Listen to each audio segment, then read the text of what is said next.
ക്ഷേമ പെൻഷൻ തട്ടിപ്പിൽ നടപടികൾ ഇഴഞ്ഞു നീങ്ങുകയാണ്. തട്ടിപ്പിന് കൂട്ടുനിന്ന ഉദ്യോഗസ്ഥർക്കെതിരെ പ്രഖ്യാപിച്ച വിജിലൻസ് അന്വേഷണം പാതി വഴിയിൽ. പെൻഷൻ തുക തിരിച്ചുപിടിക്കാനുള്ള ഉത്തരവിലും തുടർ നടപടികളില്ല. പാവപ്പെട്ടവർക്കുള്ള 1600 രൂപയുടെ പ്രതിമാസ സാമൂഹ്യ സുരക്ഷാ പെൻഷൻ സർക്കാർ ജീവനക്കാരും സർവീസ് പെൻഷൻകാരും നാട്ടിലെ സമ്പന്നരുമടക്കം തട്ടിയെടുത്ത സംഭവത്തിൽ മെല്ലെപ്പോക്ക് തുടരുകയാണ് സർക്കാർ. തട്ടിപ്പിന് കൂട്ടുനിന്ന ഉദ്യോഗസ്ഥർക്കെതിരെ പ്രഖ്യാപിച്ച വിജിലൻസ് അന്വേഷണം പാതി വഴിയിലായി. തട്ടിപ്പ് നടത്തിയ ഉദ്യോഗസ്ഥരിൽ ഭൂരിഭാഗവും ഉന്നത ബന്ധങ്ങളുള്ള CPM അനുഭാവികളാണ്.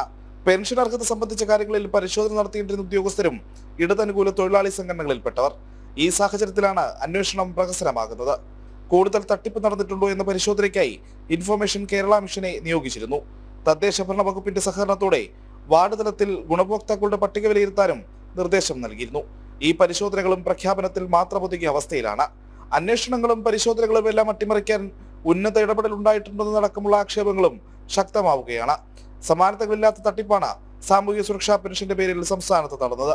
ഗസറ്റഡ് ഉദ്യോഗസ്ഥരടക്കം 1458 ഉദ്യോഗസ്ഥരാണ് ചട്ടം മറികടന്ന് സാമൂഹ്യ സുരക്ഷാ പെൻഷൻ കൈപ്പറ്റിയതായി കണ്ടെത്തിയത്. ജനം, തിരുവനന്തപുരം.